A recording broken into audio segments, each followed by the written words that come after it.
चला है दौर के पहचान में रब ढूंढो हो। चला है दौर के पहचान में रब ढूंढो हो। कबीर को सिमरो तो हो पर पा नहीं सकते। राम मेरा वो है कि जो टूटे दिलों में बसता है।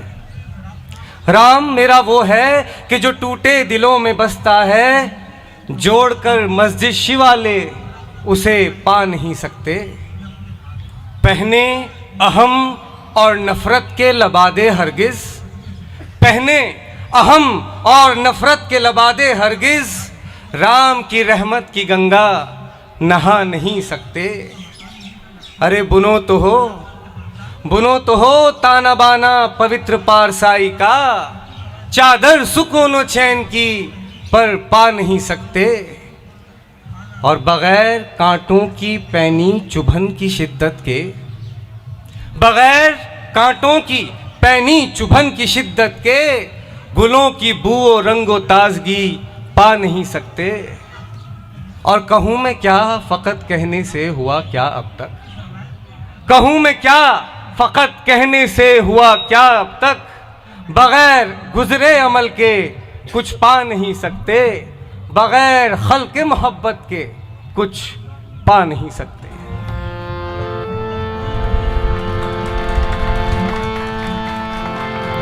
कबीर जब हम पैदा भए,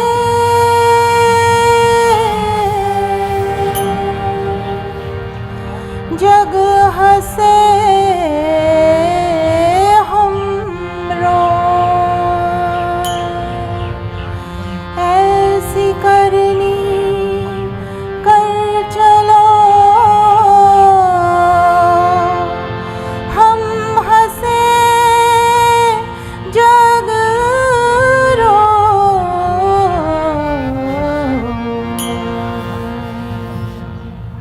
तो साहब, पहचान और शिनाख्त की इस आपाधापी, इस गहमा गहमी, इस नफसा नफसी के दौर में कैसे कहूँ कि मैं कौन हूँ। शायद एक आवाज़ उनकी कि जिनकी ज़ुबानों पर गरीबी मुफलिसी की मुहर कील दी गई हो।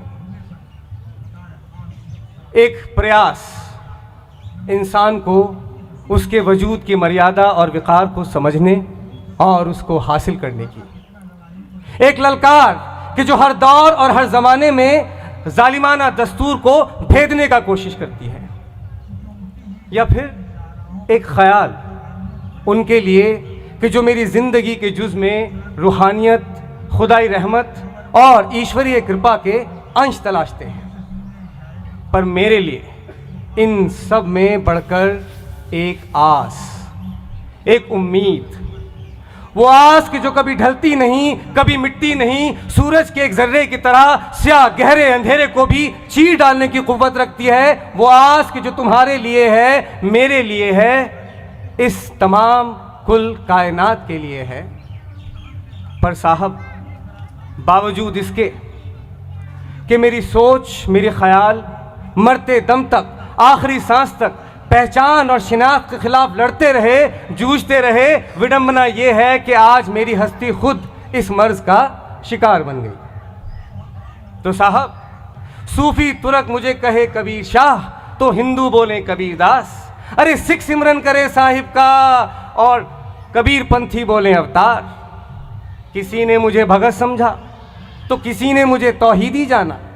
निर्गुण ईश का प्रवर्तक जाना, नाथ पंथियों ने तो गुरु जाना। तमाम चीज़ें बरतरफ कीजिए हुजूर, कईयों ने तो मुझे तंत्र मंत्र का माहिर माना। पर मैं कौन?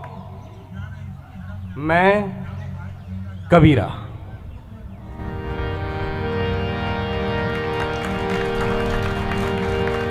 हिंदू तो मैं नाही, मुसलमान भी नाही, पंच तत्व का पुतला गैबिक है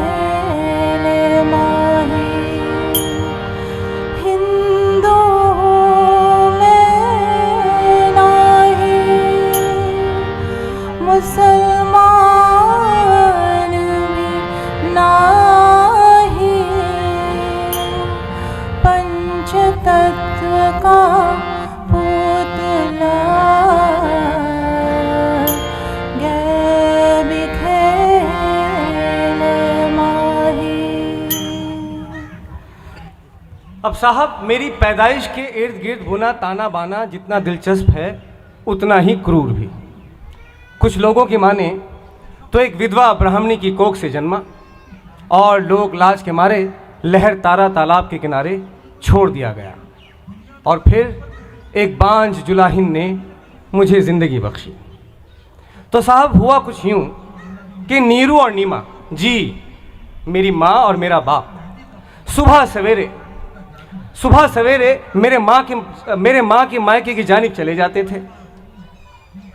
ज़ात के जुलाहे थे तो हिकारत की नज़र से देखे जाते और फिर अब तो अपनी बिरादरी में भी ज़िल्लत उठाना उनका नसीब बन चुका था। वजह कि नीमा शादी के सालों बाद भी औलाद जो न जन पाई थी। दोनों सर पर छोटी छोटी पोटली लिए, एक में कुछ सत्तू चना कपड़ा उठाए तालाब के किनारे मुँह हाथ धोने की सोचे। भोर भय धुंधलका अभी भी चारों ओर पसरा हुआ था कि तभी अचानक नीमा का पांव एक चीथड़े लिपटी पोटली पर पड़ते पड़ते रह गया। या खुदा, ये क्या है? तभी पोटली में कुछ हरकत हुई। या खुदा, क्या है ये? अजी सुनो तो सही। पर अपनी उत्सुकता रोक ना पाई और बरजस्ता उस पोटली को जो टटोला तो एक जीता जागता नवजात बच्चा उससे लिपटा था। या खुदा, ये कैसा करिश्मा है? किसका बच्चा है? अजी सुनते क्यों नहीं? इधर क्यों नहीं आते? अब ये कलाम सुनकर नीरू हाँफता कांपता सामने आ खड़ा हुआ और पूछने लगा, क्या हुआ? क्यों चीख रही हो? अरे क्या आफत आ गई? देखो तो सही, मेरे पास क्या है? क्या है? बच्चा है। या अल्लाह, किसका बच्चा है? अरे किसका बच्चा उठा लिया तूने? किसी का नहीं, कोई छोड़ गया ऐसे यहाँ तालाब किनारे। अरे रुक, होगा किसी का, जरा ठहर। अरे कोई है, कोई है? पर कहीं से कोई जवाब ना मिला। मैं कह रही थी ना, कोई नहीं इसका। मैं कहती हूं कि अब खुदा ने नेमत अता की है, कद्र करो इसकी। अब चलो यहां से। तो साहब, नीरू और नीमा को तो एक नई जिंदगी मिल गई थी। एक अरसे बाद सही, पर परवरदिगार ने छप्पर फाड़ कर उनकी मुराद पूरी की थी। अब साहब, इस अफसाने में कितनी सच्चाई है ये तो मैं खुद कबीरदास भी नहीं जानता। कहीं ऐसा तो नहीं कि ये सभ्य समाज कि जो मेरी अजमत का दम भरता है, मेरे एक नीची जात के गरीब मुसलमान जुलाहे को कबूल करने में शर्मिंदगी महसूस करता हूँ। हाँ, सैयद पठान होता तो शायद कुछ और बात होती। खैर, अगर मुझसे कोई पूछे कि तू कौन, तो साहब, जाति जुलाहा, नाम कबीरा। जाति जुलाहा क्या करे, हृदय बसे गोपाल। कबीर रमैया कंठ में चुके सब जंजाल। जाति जुलाहा क्या करे, हृदय बसे गोपाल। कबीर रमैया कंठ में चुके सब जंजाल।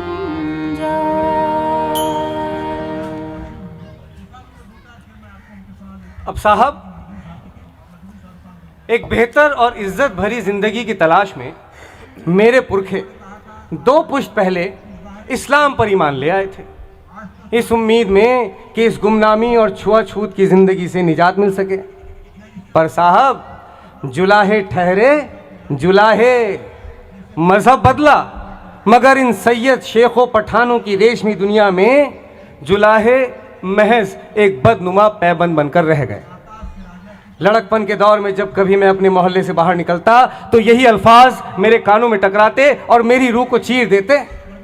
हे गंगा मैया, सुबह ही सुबह किसका मनहूस चेहरा देख लिया, अरे छू लिया, अब तो फिर गंगा नहानी पड़ेगी।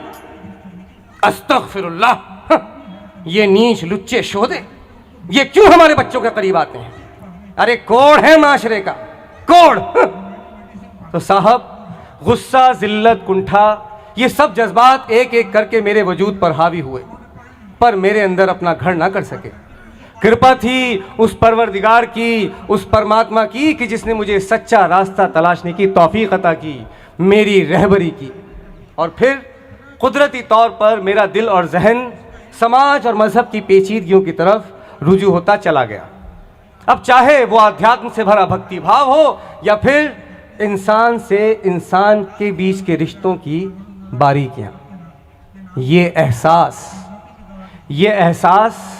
कि रूह की ग़िज़ा तो खिदमत खल्क है, उसके बंदों से मोहब्बत करना है, मेरे वजूद में गहरे जड़े पकड़ चुका था। और ये बात मैं बखूबी समझ चुका था कि बंदों के बीच के फासलों की खाई को पाटे बगैर मेरा रूहानी सफ़र कतन मुकम्मल नहीं हो सकता था। तो बस फिर क्या था, इसी कश्मकश, इसी जुस्तजू, इसी इज़्तिराब में मुब्तला मैं कबीरदास जा पहुंचा काशी के सबसे बड़े महागुरु ज्ञानी पंडित स्वामी रामानंद की चौखट पर। प्रणाम गुरुदेव, मैं कबीरदास आपके दर पे आया हूं राम नाम की दीक्षा के लिए। यदि आपकी कृपा हो तो मुझे भी ज्ञान मार्ग देखने का मौका मिले। स्वामी रामानंद ने बगैर नजरें मिलाए मुझसे पूछा, कबीर? कौन कबीर? गुरुदेव, मैं कबीरदास, नीरू जुलाहे का बेटा। ये कलाम सुनकर स्वामी रामानंद ने मुझे ऊपर से नीचे तक निहारा और बड़े तंजिया अंदाज में बोले, जाओ जाओ कबीरदास जाओ, ज्ञान मार्ग की लालसा ना करो, खड्डी चलाओ, अपने धर्म का निर्वाह करो जुलाहे होने का। और फिर तुमने सोचा भी कैसे कि हम स्वामी रामानंद अपने धर्म के आचरण के विरुद्ध जाकर तुम्हें दीक्षा देंगे? असंभव। जी हुजूर, मैं जुलाहा, अब इतने बड़े गुरु का ऐसा चेला, ऐसा सोचना भी उस वक्त की मर्यादा और जहनियत के खिलाफ बात थी। तो क्या बस उसी दौर की? वाकई। खैर छोड़िए, पर हुजूर मैं तो दिल ही दिल में उनको अपना गुरु मान चुका था। तो बस फिर क्या था, जुगत बढ़ाई, सुबह सवेरे गंगा के किनारे घाट की सीढ़ियों पर जा लेटा। स्वामी रामानंद के पांव जो पड़े सो से आशीर्वाद जाना, उनके मुख से राम नाम जो निकला सो से गुरु मंत्र माना, और नाचता गाता अपने गुरु के नाम का कीर्तन करता, राम का नाम रटता मैं तो आगे बढ़ा।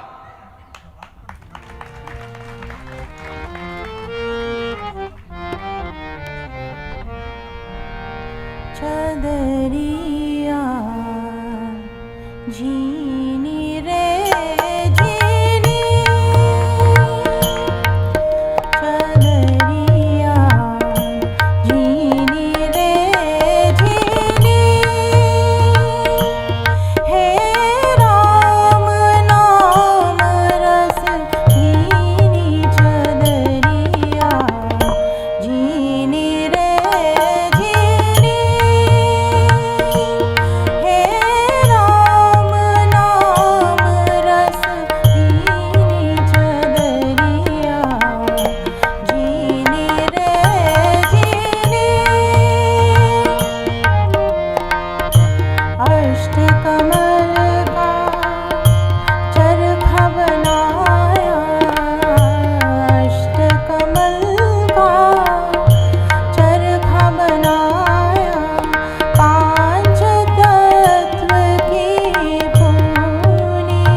अब साहब, मेरी इन कारगुजारियों को बर्दाश्त करना मजहब के ठेकेदारों के बस में भला कहाँ होता। काशी के पंडे बिफर गए। हे गंगा मैया, घोर कलयुग आया है। एक दलिद्र मुसलमान जुलाहा राम का नाम रटता है, स्वामी रामानंद के नाम का कीर्तन करता है। क्या कहते हो गोसाई? अरे किसकी बात करते हो?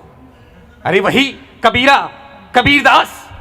पर समझ में नहीं आता कि स्वामी रामानंद ने एक नीच को दीक्षा दी। अरे एक विधर्मी को मंत्र देकर गुरु मंत्री भ्रष्ट कर दिया। बस साहब, फिर क्या था? काशी के पंडों की पूरी जमात लेके कबीरदास को जा पहुंची स्वामी रामानंद के द्वार पर। प्रणाम गुरुदेव। गुरुदेव, ये कैसे संभव हुआ? बताइए तो सही। ये कबीरा आपका नाम रटकर नाचता है, आपका नाम बदनाम करता है। गुरुदेव सुनो पंडित, मर्यादा में रहो। हमने किसी को दीक्षा नहीं दी। क्यों रे कबीर, हम कब और कैसे तुम्हारे गुरु बने? कहो तो। गुरुदेव याद कीजिए, उस दिन सुबह सवेरे वहां घाट पर आपने मुझे पादुका स्पर्श कराया था और राम मंत्र भी तो दिया था उस दिन वहां गंगा घाट पर। यह सुनकर स्वामी रामानंद बड़े गंभीर भाव से बोले, कबीरदास, राम के प्रति तुम्हारी निष्ठा और भक्ति भाव निसंदेह सराहनीय है। और फिर राम तो हम सबके ठहरे, तुम्हारे भी और हमारे भी। मगर कबीरदास, झूठ बोलकर राम के भक्ति भाव को दूषित ना कर। गुरुदेव कैसा झूठ? कब झूठ बोला मैंने? आप ही तो बताइए। क्या उस दिन आपने मुझे पादुका स्पर्श नहीं कराया था? क्या राम नाम नहीं निकला था आपके कमल मुख से? गुरुदेव मुझे और प्रतीक्षा न कराइए, मुझे अपना शिष्य स्वीकार कर लीजिए, ताकि मैं भी इस दुनिया में जनमानस में जाके अपने राम को तलाश सकूं। मेरी इस उद्दंडता से स्वामी रामानंद के माथे पर शिकन खिंचाई, भवें चढ़ गईं, चेहरा तमतमा गया, जिस्म लरस गया, आंखें सुर्ख हो गईं और अचानक उन्होंने अपनी खड़ाऊ उठाई और मेरे सिर पर दे मारी।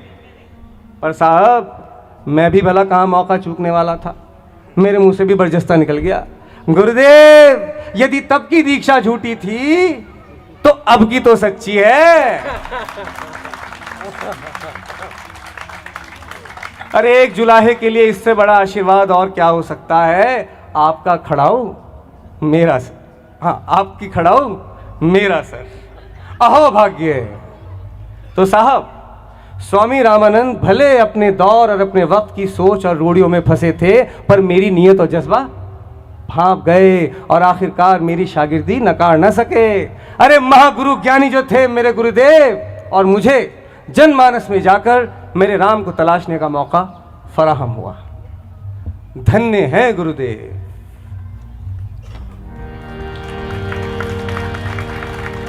गुरु गोविंद दो खड़े काके लागू पाए, बलिहारी गुरु आपने गोविंद दियो मिला। गुरु गोविंद दो खड़े काके लागू पाए, बलिहारी गुरु आपने गोविंद दियो मिला।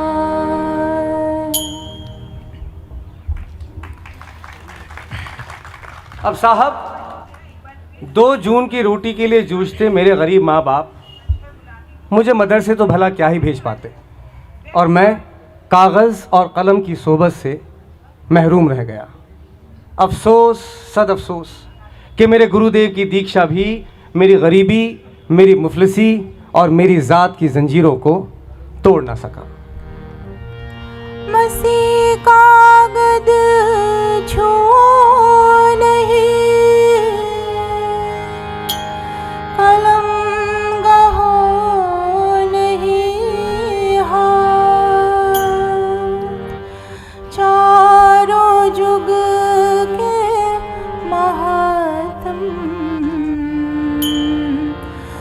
ही जनाए बात।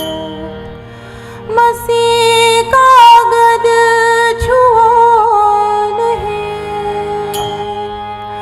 कलम गहो नहीं हाथ।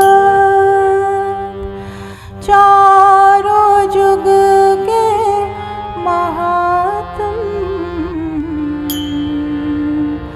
मुख ही जनाए बात। तो क्या कबीरदास अज्ञानी हुए? तो क्या ज्ञान महज किताबों और डिग्रियों में बसता है?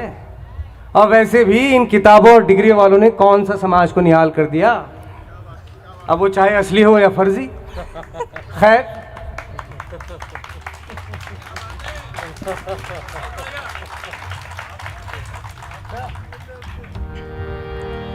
पोथी पढ़ पढ़ जगमुआ,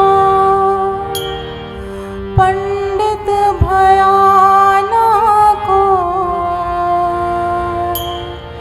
ढाई अक्षर प्रेम के पढ़े सो पंडित हो। पोथी पढ़ पढ़ जगमुआ, पंडित भयाना को ढाई अक्षर प्रेम के पढ़े सो पंडित हो।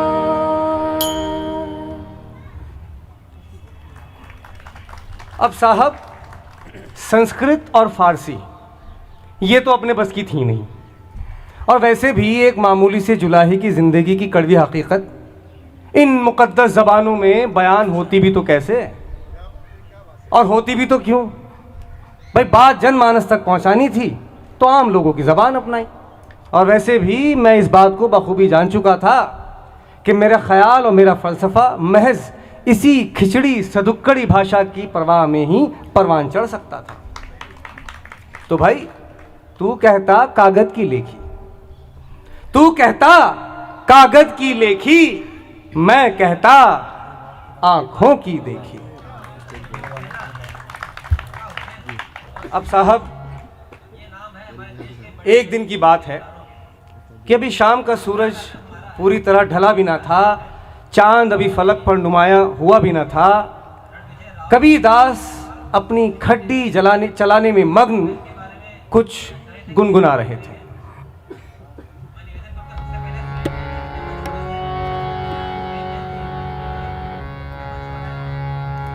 मन लागो मेरो यार फकीरी में, मन लागो मेरो यार फकीरी में। जो सुख पायो नाम भजन में, जो सुख पायो नाम भजन में, सो सुख नाही अमीरी में। मन लागो मेरो यार फकीरी में, मन लागो मेरो यार फकीरी में। अरे कबीर भैया, भीतर हो क्या? आओ घूरन, भीतर आओ। क्यों हड़बड़ाए हो? क्या हुआ? क्या बताऊं कबीर भैया, बात ही कुछ ऐसी है, तुम भी सुनोगे तो अंगार हो जाएगा, कलेजा मुंह को आ जाएगा तुम्हारा। अबे क्यों बुझावल बुझात है? जो कुछ है बोलता क्यों नहीं? कबीर भैया, वो अंधा भिखारी याद है तुम्हें, जिसकी कुटिया में गए थे हम एक बार? हाँ तो क्या हुआ? बोल। गली गली घूमकर तुम्हारे कवित्व गाता फिरता था, का तो हिंदुओं का और का तो मुसलमानों का मोहल्ला। शिकायत पर कोतवाल ने कोड़े पड़वाने का हुक्म दे दिया। 4 कोड़े खाने की सकत न थी, वहीं दम तोड़ दिया। उसकी लाश की क्रियाक्रम का इंतजाम करते हैं कबीर भैया। अरे घूरन, ये क्या कहता है मेरे भाई? उस निर्बल निहत्ते बेलौस मानव ने किसी का क्या बिगाड़ा होगा भला? ये कहते कहते कबीरदास शोक की मुद्रा में डूब गए। कुछ देर बाद घूरन फिर बोला, पर कबीर भैया एक बात तो कहो, उसको मारा क्यों? उसने क्या बिगाड़ा था भला किसी का? कितनी मीठी वाणी थी उसकी, आवाज उसकी रूह में उतर जाती थी। गला तो मीठा था, पर बात तो उससे सच्ची और तीखी ही निकलती थी ना घूरन। अरे साची कहा सो मारा गया। और वैसे भी हम जैसे नीच कर्मी मानव समाज में आदर का पात्र कैसे हो सकते हैं भला? और फिर हिमाकत तो देखो उस फकीर की, के मुंह में जबान रखता था। पर कबीर भैया तुम कहो अब अंगार में पैर रखने से कुछ फायदा नहीं। तुम कहो तो जाकर सबको बोलाएं कि बाजार में तुम्हारे कविता ना गाएं, मुसीबत से बच जाएंगे। ना घूरन ना, अरे डर और खौफ कभी किसी मसले का हल हुआ है भला? और फिर शहर का कोतवाल भी तो हमारी आवाज दबा ही देना चाहता है, और काशी के पंडे और मुल्ला भी तो यही चाहते हैं। पर कबीर भैया एक बात तो बताओ, अरे ये गरीब मजलूम लोग जो बड़े चाव से हमारे पास आते हैं, हमारे कविता गाते हैं, ये सब क्या उनकी जान जोखिम में ना डाल देगा? क्या इनको रोकना ठीक ना होगा कबीर भैया?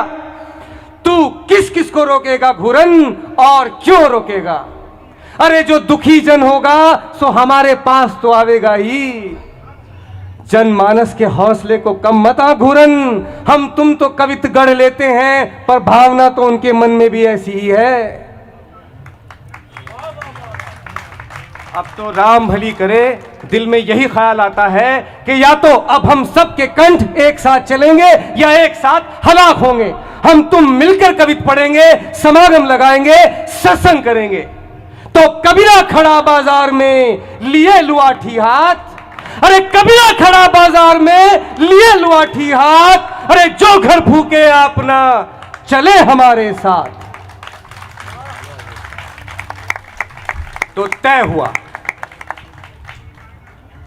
काशी के घाट जब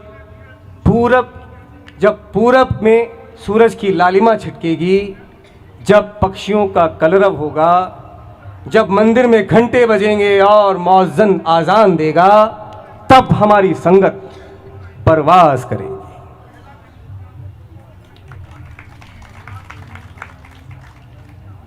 हाजरीन, आज गंगा की लहरों में एक अजब दिलकश सा ठहराव था।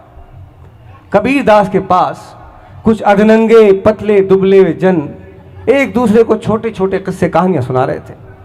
कलवा कबीर से कुछ कह रहा था, अरे कबीर भैया तनिक हमरी भी तो सुनो जरा। हाँ कलवे, तू कुछ कह रहा था, बोल तो क्या बात थी? क्या बताऊं कबीर भैया, कल हमरे गांव में एक साधु महाराज आए, बहुत पहुंचे हुए थे। हम सोचे कि उनके पास जाकर अपना शंका का समाधान कराएं। हम जा पहुंचे हाथ जोड़ी के। हम पूछे, महाराज एक बात तो बताइए कि योग साधना करने वाले को आप घर गृहस्थी छोड़ देनी चाहिए का? महाराज आंखें तरेर कर बोले, कौन जात? हम कहे, हे भगवान हम आपके सेवक। वो और तेवर चढ़ाई के बोले, कौन जात? कबीरा हम भी कह दिए, नी जात बच जात कम जात। ई सुनकर तो महाराज डंडा उठाई लिए भाई। हम तो भैया हवा हुए वहां से। हाँ तुम ही कहो कबीर, ये कोई बात हुई भला? अरे कलवे तू बड़ा मासूम है रे। अरे मैं कहता हूं कि ऐसे पाखंडी गुरु का मोह करना भी किसी माया से कम नहीं। अच्छा हुआ कि तू लौट आया। हाँ अब सुन, जो गुरु ते भ्रम ना मिटे, भ्रांति न जिनकी जाए, सो जानिए त्यागत देर न लगा। जो गुरु ते भ्रम न मिटे भ्रांति न जिनकी जाए सो गुरु झूठा जानिए त्यागत देर न लगा। अब तभी मंगत चिहूक के बोला, तबील भैया एक बात तो बताओ, भजन कैसे चलेंगे? अजान होगी कि मंजिल के घंटे बजेंगे? अरे मंगते, ना तो किसी मूर्त के आगे चंदन चढ़ावा चढ़ाना है और ना किसी के आगे सजदा करना है, तो भाई घंटों की क्या ज़रूरत और मिंबर की क्या दरकार। तभी बुद्धन बीच में आके कूद पड़ा। अरे वो तो ठीक है कबीर भैया, एक बात तो बताओ कि मुंह किस ओर करके बैठेंगे, काबा के कैलाश? जिधर तुझे तेरे भगवान नजर आए उसी तरफ बुद्धन, तू और तेरी उलटबासी। अरे सीधा बोल के खोपड़िया में आए हैं। अच्छा बता तो जरा, तुझे किधर नजर आते हैं तेरे भगवान? मुझे तो चारों ओर नजर आते हैं बुद्धन। ये भी तूने बड़ी खरी कही। अबे अब चार चार मुंह कहां से लेके आए ये तो बता। अरे बुद्धन काहे उलझते हो मेरे भाई? मैं कहता हूं कि सच्चे दिल से तुम जिस तरफ भी मुंह करके बैठोगे तुम्हें तुम्हारे राम उधर ही नजर आएंगे। तुझे पार पाना इतना आसान नहीं रे कबीर हैं? अच्छा बता तो, तुझे किधर नजर आते हैं तेरे राम? अबे तू किस तरह मुंह करके बैठेगा बोल तो। मैं तो तेरी ओर मुंह करके बैठूंगा बुद्धन। समझ गया रे कबीर, समझ गया। मैं भी तेरी ओर मुंह करके बैठूंगा कबीरा। अब तभी बशीरे की आमद हुई। अब बशीरे से मुखातिब होते हुए कबीरदास बोले, क्या हुआ बशीरे, पूरा थैला साथ ले आते हो? अरे कैंची उस तरह, क्या सब साथ ले आए हो क्या? अरे कबीर भैया क्या बताऊं, मेरे घर कल एक जजमान आया, मैं उसके सर पे उस तरह चला रहा था, तभी छींक आ गई ससुरी और मेरे मुंह से निकल गया अल्हम्दुलिल्लाह। ओहो, जजमान मेरा तड़प कर उठ खड़ा हुआ, भागता गरियाता धोती समेटे जाके गंगा मैया में कूद गया। कबीर भैया एक कोई बात हुई भला? ये सुनकर कबीरदास सबसे मुखातिब होके बोले, अरे इन लोगों की जहनियत तो तालाब का ठहरा पानी है। ये सोचते हैं कि गहरा बहुत है पर दरअसल दायरे बहुत महदूद हैं। अब तो इसमें दुर्गंध भी आवेगी और काई भी जमेगी, लेकिन हमारी इस संगत में कोई हिंदू और मुसलमान नहीं, ना कोई ऊंचा और ना कोई नीचा। अब तुम ही बताओ कि ऐसे में खुदावंदे करीम वो परमात्मा कहाँ से हिंदू या मुसलमान हो गया, अरे पंडित शेख या पठान हो गया? मैं कहता हूं कि ये सारे भेद तो मजहब के ठेकेदारों के बनाए हुए चोंचले हैं कि जो पाखंड और कर्म कांड की आड़ में सत्ता और सुख भोगते हैं। अरे बशीरे मिट्टी डाल इन तमाम बातों पर, आ बैठ, हम सब मिलके सत्संग करते हैं।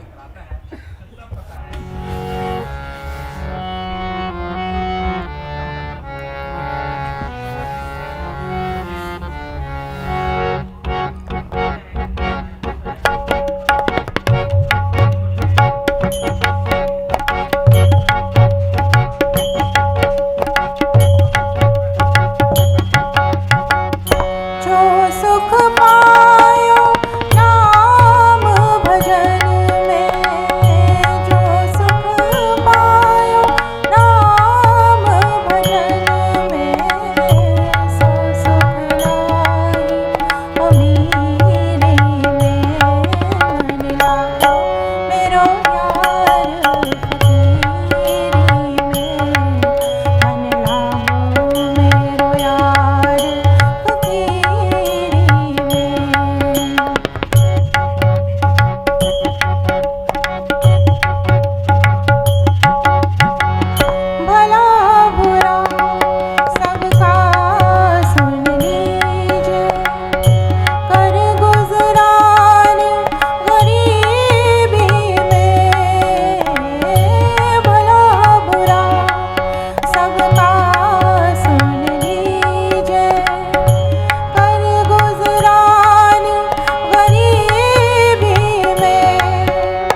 भैया आफत आ गई।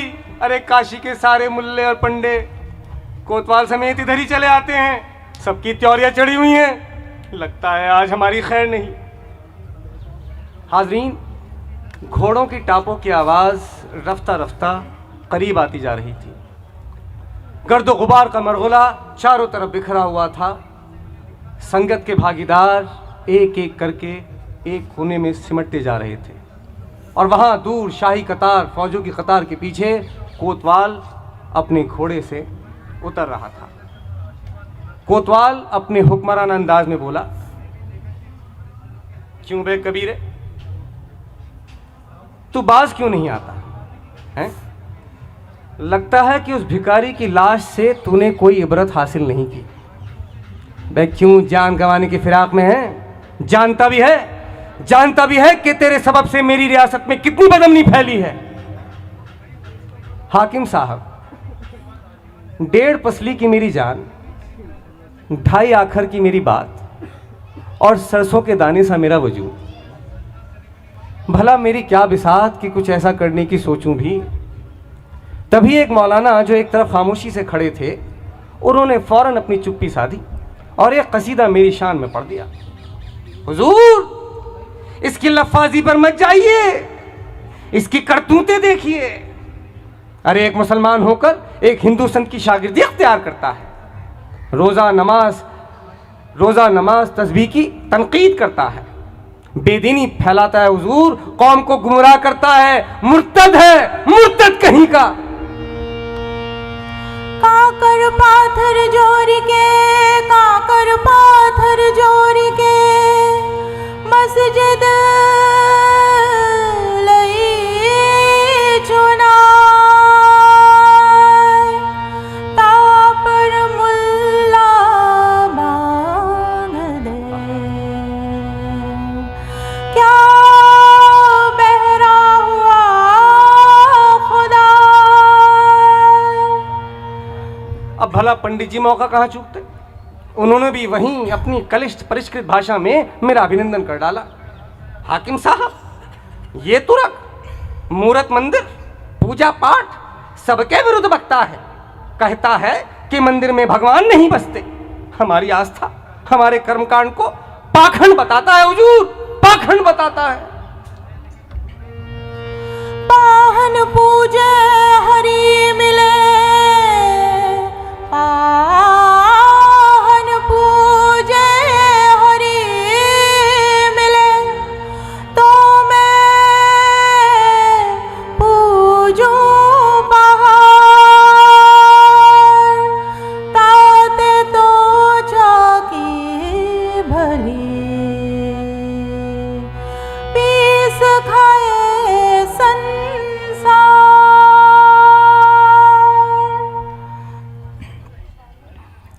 कोतवाल कबीरदास से फिर मुखातिब हुआ और कहने लगा,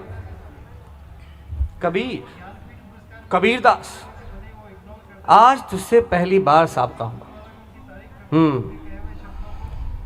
अबे हमने तेरी झोपड़ी जला दी, तेरे साथियों को कोड़े पड़वाए, 4 कोड़े खाने की औकात नहीं है तुम्हारी, पर तूने अक्ल ना पकड़ी। अरे अगर कवि है तो कवित करना। हाकिम साहब, मैं कोई कवि ववि नहीं हूं, जो मन में उठता है सो बोल देता हूं। इसीलिए तो कहता हूं कि पढ़ना लिखना सीख, अपने दिल की सुन, इन फालतू के पचड़ों में मत पड़। कौन सा पचड़ा साहेब? अबे यही खंडन मंडन का, मस्जिद की सीढ़ियों पर जाकर अनाप शनाप बकता है, खुद राम का नाम जपता है और दूसरों की इबादत और तपस्या की तौहीन करता है। किसी एक के साथ तो मिलके रहता, दोनों कौमों के बीच में शर फैलाता है। साहब, महंतों के पास गोला बारूद है और आलिमों के पास घोड़े, तलवारें और नेज़ें। मेरे पास तो फ़कत एक तारा है हुजूर, मेरी ज़ात से किसी को क्या नुकसान। सुन बे कबीरे, मेरे पास तेरी ये फालतू फलसफाना दलीलें सुनने का वक्त नहीं। कई पीरों बुजुर्गों और संतों से तेरा जिक्र सुना है मैंने, कहते हैं कि तुझ पे खुदा की रहमत बरसती है, इसलिए अब तक तेरी सारी बातें नज़रअंदाज करता आया हूँ। मगर याद रहे, आज के बाद अगर मुझे मालूम हुआ कि तेरे बाइस मेरी रियासत में बदअमनी फैली है, तो मुझसे बुरा कोई नहीं होगा, अपने अंजाम का तो खुद जिम्मेदार होगा कबीरा। तेरे सर फिरे शहदाइयों समेत तुझे जिंदा हाथी तले को चलवा दूंगा। हाँ, माटी कहे कुम्हार से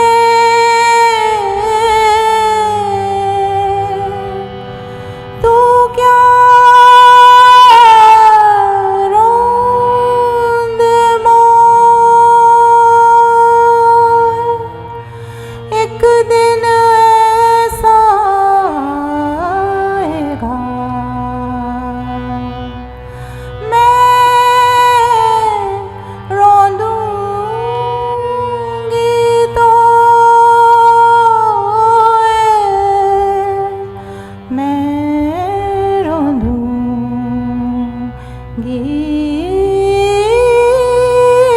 तो।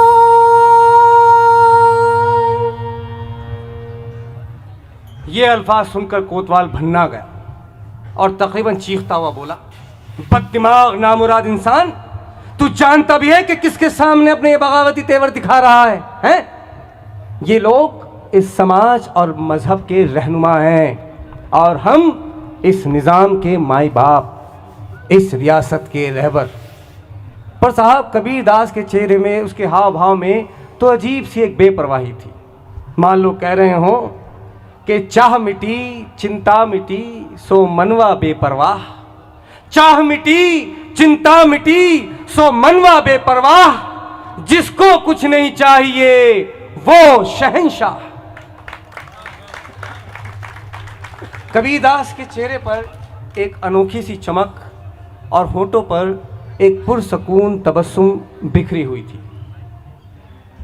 कबीरदास की रूहानी तपिश की आंच कोतवाल झेल न सका। चंद लम्हों के लिए उसका शाही विकार डगमगा गया, जबान तालू से चिपक गई, नजरें जमीन में धंस गई। ऐसा मालूम होता था कि जैसे किसी ने उसकी रूह को अंदर से झकझोर दिया हो। चंद घड़ियों के तवक्कुफ के बाद कोतवाल कबीरदास की करिश्माई कशिश से बाहर निकला।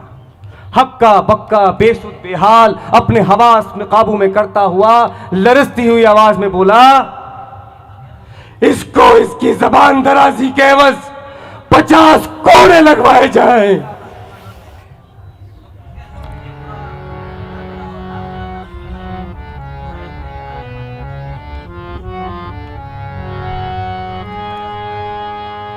आखिर यह तन खाक मिलेगा, कहाँ फिरे मगरूरी में।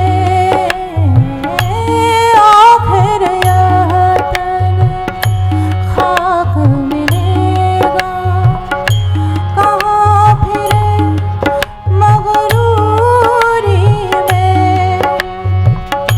कहत कबीर सुनो भाई साधो, कहत कबीर सुनो भाई साधो, साहिब मेरे हुजूरी में मन लागे मेरो यार फकीरी में। मन लागो मेरो यार फकीरी में, फकीरी में,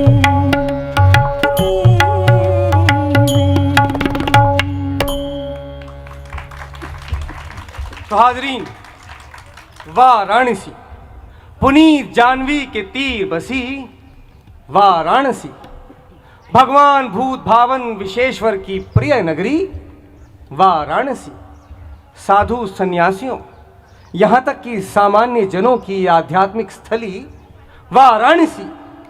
अरे शिव के त्रिशूल पर बसी, स्वर्ग के कपाटों को तत्काल उद्घाटित करती वाराणसी, घोर से घोर पापियों के भी पाप तारती वाराणसी।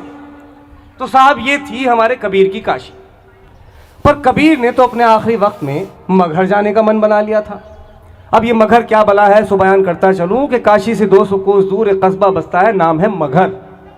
अब उस जगह के बारे में एक अंध मान्यता व्याप्त थी कि भाई अगर कोई भूले भटके उस ज़मीन पर अपनी ज़िंदगी खो दे तो अपना अगला जीवन भी मिट्टी में मिलावे, अजी जानवर क्यों नहीं पावे।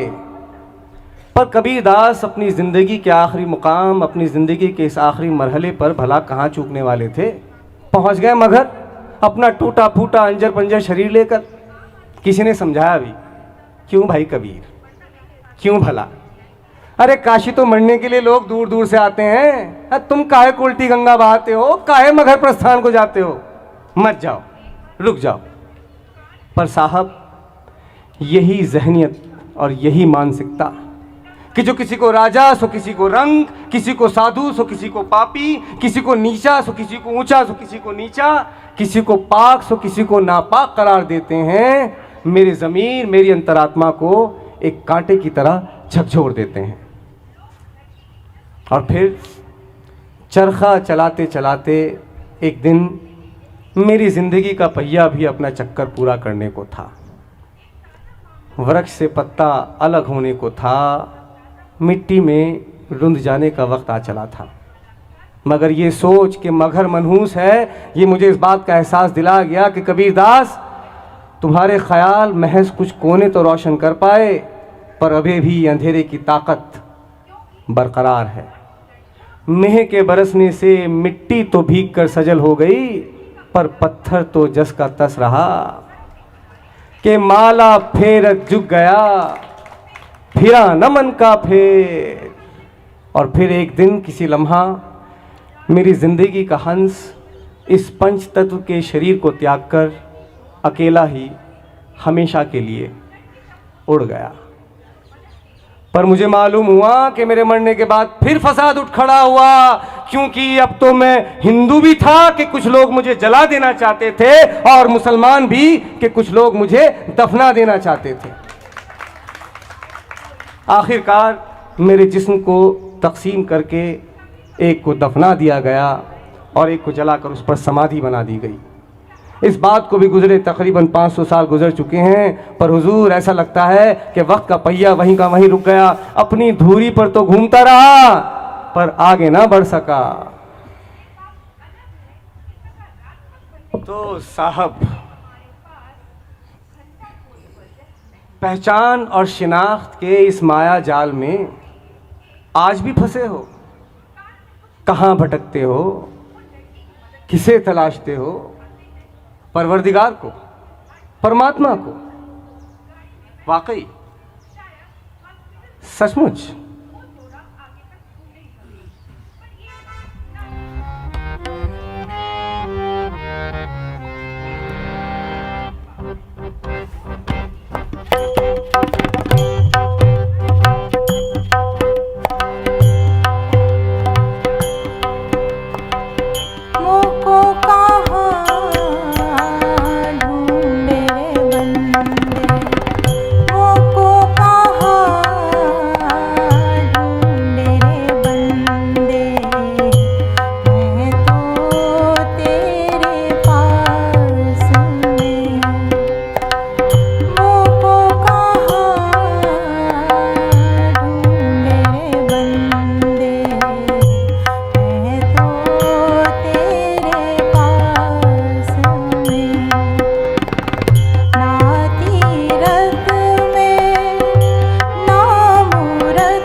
बहुत हाज़रीन, सुंदर। यहाँ होती है तमाम दास्तान कबीर ना तमाम की। बहुत सुंदर नदीम शाह जी, भावना गोयल जी।